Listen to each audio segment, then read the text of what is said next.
السلام علیکم ورحمۃ اللہ وبرکاتہ۔ چینل پہ آنے والے دوستوں کو خوش آمدید۔ اگر آپ نے ابھی تک ہمارے چینل کو سبسکرائب نہیں کیا ہے تو ابھی سبسکرائب کر لیں اور بیل آئیکن کو پریس کرنا نہ بھولیں تاکہ ہماری نئی آنے والی ویڈیوز آپ تک پہنچتی رہیں۔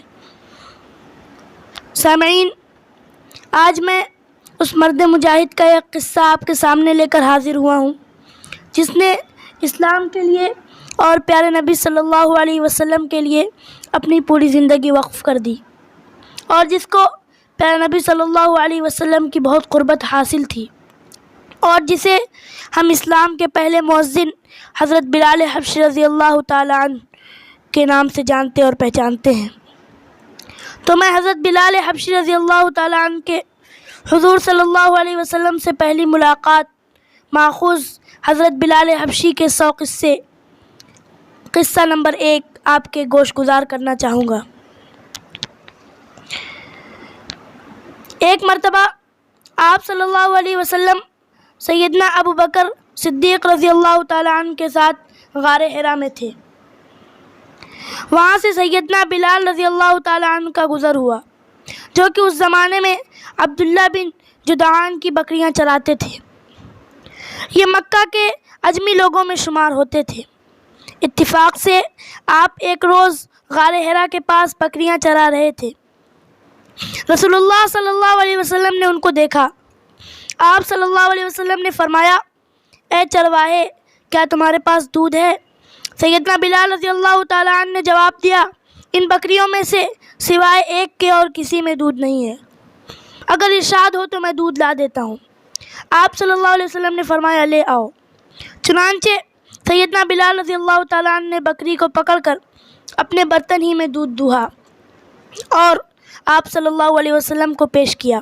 رسول اللہ صلی اللہ علیہ وسلم نے دودھ نوش فرمایا یہاں تک کہ آپ سیر ہو گئے۔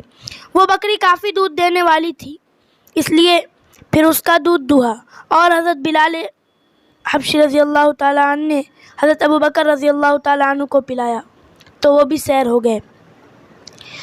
اب رسول اللہ صلی اللہ علیہ وسلم نے حضرت بلال حبشی رضی اللہ تعالیٰ عنہ سے فرمایا، میں اللہ کا رسول ہوں، تم اس کے بارے میں کیا کہتے ہو؟ حضرت بلال نے عرض کیا، میں آپ کے دین کو اچھا پاتا ہوں۔ پھر بلال رضی اللہ تعالیٰ عنہ بکریاں لے کر مکہ آ گئے۔ رات بھر میں اس بکری کا دودھ اور زیادہ ہو گیا۔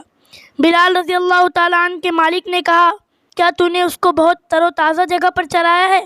بلال رضی اللہ تعالیٰ نے اس کو تو کوئی جواب نہ دیا، لیکن وہ آپ کی ملاقات اور آپ صلی اللہ علیہ وسلم کے دین سے بہت زیادہ متاثر ہو چکے تھے، بلکہ آپ صلی اللہ علیہ وسلم کی نبوت کو تسلیم کر چکے تھے۔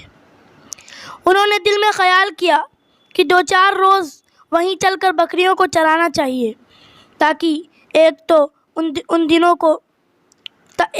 دونوں کو روز دودھ پلایا جائے، دوسرے اسلام کی تعلیمات حاصل کی جائیں۔ چنانچہ وہ مسلسل 3 روز وہاں بکریاں لا کر آپ کو دودھ پلاتے اور آپ صلی اللہ علیہ وسلم سے دین کی تعلیم بھی حاصل کرتے۔ جب 4تھا روز ہوا تو ابو جہل اتفاقاً عبداللہ بن جدعان کے ہاں سے گزرا۔ اس نے عبداللہ سے کہا کہ میں دیکھ رہا ہوں کہ تمہاری بکریاں خوب موٹی ہو رہی ہیں اور ان کا دودھ بھی زیادہ ہو گیا ہے اور تمہیں علم نہیں۔ ابو جہل نے یہ بھی کہا، تمہارے غلام محمد کا مکان جانتے ہیں، تم ان کو منع کر دو کہ وہاں بکریاں نہ چرائیں۔ ابو جہل کے اس حکم سے عبداللہ بن جدعان نے سیدنا بلال رضی اللہ تعالیٰ عنہ کو اس چراگاہ سے بکریاں چرانے کو منع کر دیا۔